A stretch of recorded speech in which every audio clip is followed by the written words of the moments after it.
Nous sommes la banque qui vous accompagne le mieux. Nous sommes la banque qui vous aide à concrétiser vos projets. Nous sommes dans 20 pays en Afrique avec une présence à Paris, Londres et New York. Mais aussi à 2 pas de chez vous. Nous disposons de moyens sûrs pour vos transactions financières. Nous nous adaptons à l'ère du temps pour vous satisfaire instantanément. Quel que soit votre profil. Nous sommes UBA, la banque de ceux qui construisent l'Afrique. UBA, Africa's Global Bank.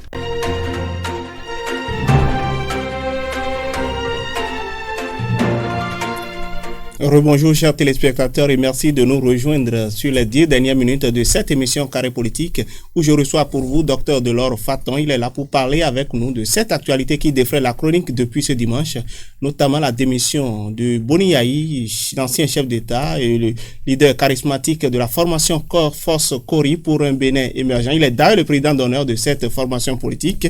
Donc depuis hier, il a décidé de rompre les amarres avec les siens et pour en parler, j'ai un plateau Laurent Delors Faton, il est secrétaire national adjoint à l'économie numérique du parti Force Kori pour un Bénin émergent.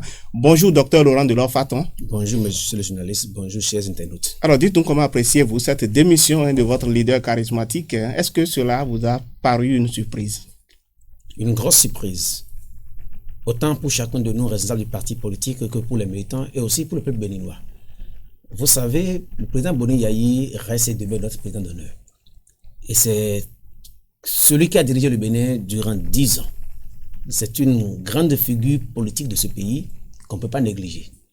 Et nous avons la chance et l'honneur de l'avoir comme président d'honneur de notre parti. Et c'est un honneur qu'on ne peut pas vouloir perdre. Mais il se fait que, comme vous l'avez dit dans la soirée d'hier, l'information a commencé par circuler et c'était comme une grosse surprise pour chacun de nous. Mais pourtant, il a donné le signal il y a quelques semaines. Il a donné le signal il y a quelques semaines en menaçant de quitter provisoirement la politique, de suspendre ses activités politiques. Il n'a pas menacé, il a émis une hypothèse. Et cette hypothèse nous a donné à chacun de nous de voir plusieurs schémas possibles. On pouvait imaginer tous les schémas, mais pas ce schéma. Et la preuve est que ceux qui se réclament plus proches de lui, au sein du parti, et c'est là encore un autre problème, Nouré Niachade, a dit qu'il est déboussolé. Oui, il a dit. Qu'il est déboussolé. Ça veut dire que si même lui-même est surpris, il faut quand même savoir que c'est une surprise pour tout le monde. Mais moi, ce que je dis, en tant qu'Africain, et de surcroît béninois, de ma mémoire de jeune que je suis, je n'ai pas encore entendu dire quelque part qu'un père de famille ait abandonné sa maison. Un père de famille n'abandonne pas sa maison.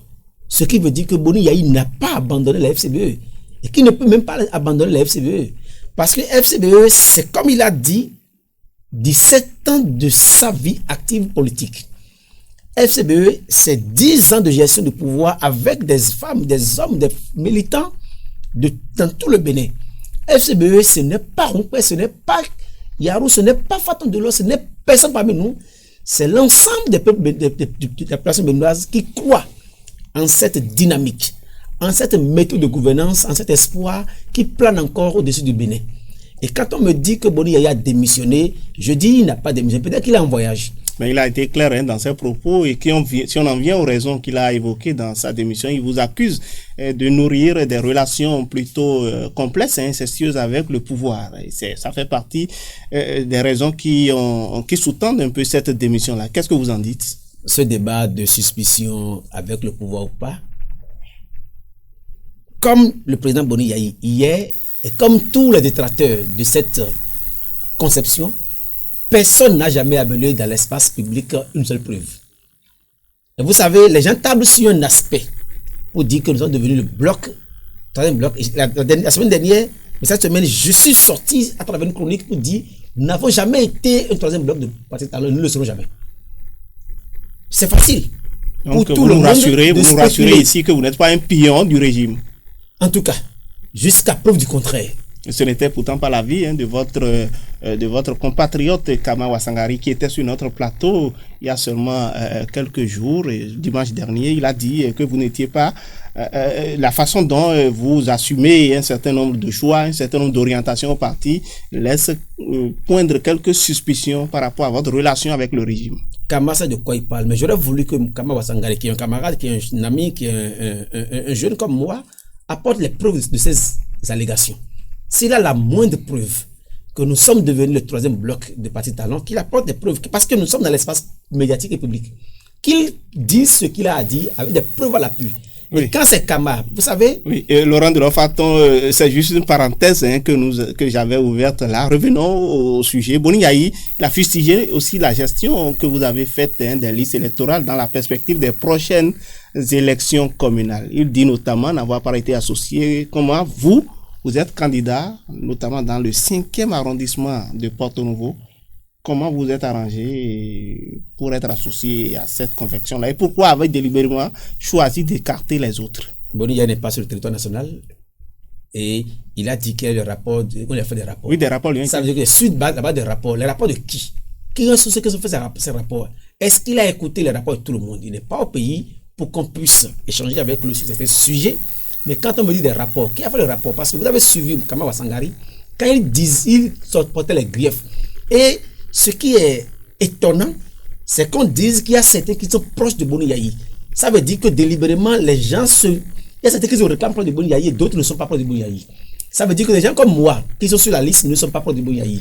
Ça veut dire qu'ils ont d'abord divisé eux-mêmes la famille et il y a ceux qui sont les enfants de Boni Yayi, d'autres ne sont pas les enfants de Boni Yayi. Oui, mais parce que nous sommes tous allez-y. de la famille FCBE. Et quand on me parle des positionnements, j'aurais voulu que les gens soient un peu sincères. Depuis toujours, les positionnements ont toujours créé des problèmes. Vous savez, je suis candidat à Porto-Novo, je suis deuxième titulaire. Et on dit que nous nous sommes taillés la part belle. Pourquoi Faton de Laurent n'est pas le premier titulaire sur la liste FCBE? Alors que je suis membre du bureau national, je suis de ceux qui ont organisé, je suis l'un des coordinateurs du département de Lomé. Je pouvais me tailler la part de l'union d'être titulaire. Je ne le suis pas. Alors ça veut dire qu'on peut, de mon expérience, conclure que personne n'a fait son jeu, on a suivi la base. Et quand on me parle des questions dont vous dites, oui, il y a des cas qu'on connaît. Lesquels? Il y a le cas de Kirou avec Madame Abibat, Madame Wasangari, qui aurait voulu être tête de liste. Mais dans sa circonscription électorale, qui est son arrondissement, il y a d'autres jeunes qui sont là.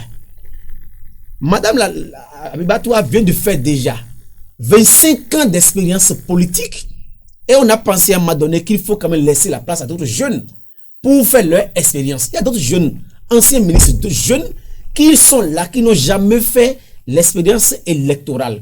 Et on dit à Madame Abibatou de laisser ces jeunes être titulaires afin qu'on puisse promouvoir d'autres jeunes. Ils ne sont pas d'accord pour le faire.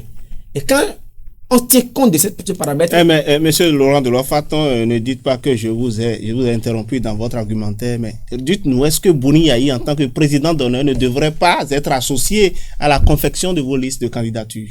Personne n'a écarté Boni Yayi comme personne n'a écarté aucun des leaders FCBE. La consigne, la directive du parti était claire.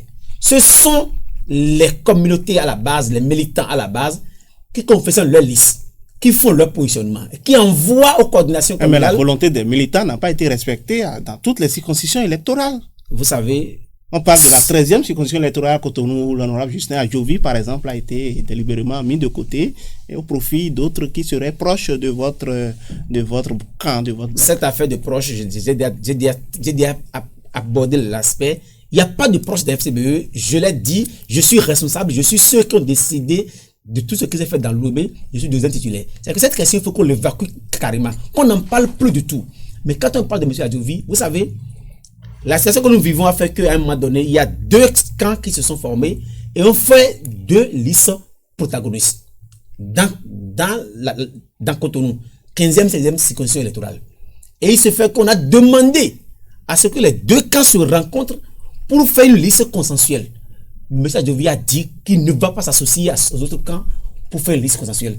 Parce que lui, il est ancien député, il est grand, il ne peut pas s'associer aux autres parce qu'ils sont des petits. D'accord. Et Laurent Delors-Faton, cette émission est en train de tirer vers sa fin. Mais vous devez désormais vous défendre sans Boni Yayi, d'autant plus qu'il vous interdit même d'utiliser son nom et son image pour les campagnes électorales. Est-ce que du coup, cela ne compromet pas les chances de votre formation politique pour les prochaines élections communales? Vous savez, nous devons quand même, avec toute la considération, le respect que nous avons pour Boni Yayi, nous devons quand même prendre de la hauteur pour voir FCBE au-delà des hommes. FCBE, c'est un logo. FCBE, c'est un nom. Mais Boni Yayi, c'est l'image mythique du parti. Je dis FCBE, c'est un nom, c'est une image. Et sur le bulletin de vote, vous ne verrez pas Boni Yayi. Vous verrez le logo FCBE. C'est-à-dire qu'on aura beau tout dire, c'est sur le logo FCBE que les militants vont voter. Et tant que le logo FCBE est présent, tout le reste, ce n'est que débat. Et je pense que nous avons le logo FCBE, nous avons la couleur, nous avons le logo Kokori. Je pense que tout est encore là. Et je veux vous dire... Mais sans Boni Yayi, est-ce que quelque part, vous ne serez pas handicapé, vous ne serez pas mis en difficulté? Boni Yayi n'est pas parti. Il ne peut pas abandonner les 3630 candidats du Bénin. Mais c'est parce que ces candidats, dans son adresse, ces candidats ne sont pas les candidats de Rumpé, ni de Yarou, ni de Faton Delors, ni de personne. Ces 3600 candidats, 130 candidats, sont des Béninois qui sont éparpillés dans tout le Bénin. Des gens qui ont milité pour Boni Yayi depuis 2006, qui l'ont élu, qui l'ont aidé à être chef d'État 2 fois. Il ne peut pas les abandonner aujourd'hui parce que eux aussi veulent que Boni Yayi les accompagne pour être élus et exercer le pouvoir, ne serait-ce qu'à la base. S'il le fait, je pense que c'est même pas concevable qu'il puisse le faire. Il a démissionné, certes, mais je pense qu'il ne peut pas abandonner sa famille FCBE. S'il abandonne, ce n'est que l'histoire qui va en juger. Et ce sera votre mot de fin, Laurent Delors-Faton. Merci d'avoir accepté de partager avec nous votre opinion sur cette actualité. Je rappelle que vous êtes secrétaire national adjoint à l'économie numérique du parti FCBE. Vous êtes également candidat pour les prochaines élections communales, notamment dans le 5e arrondissement de Porto Novo. Mesdames et messieurs, ainsi se referme ce 9e numéro de votre émission Carré Politique. Toute l'équipe de réalisation coordonnée par Oscar Couton vous remercie de l'avoir suivi. Retrouvez-nous très prochainement, toujours avec le même plaisir.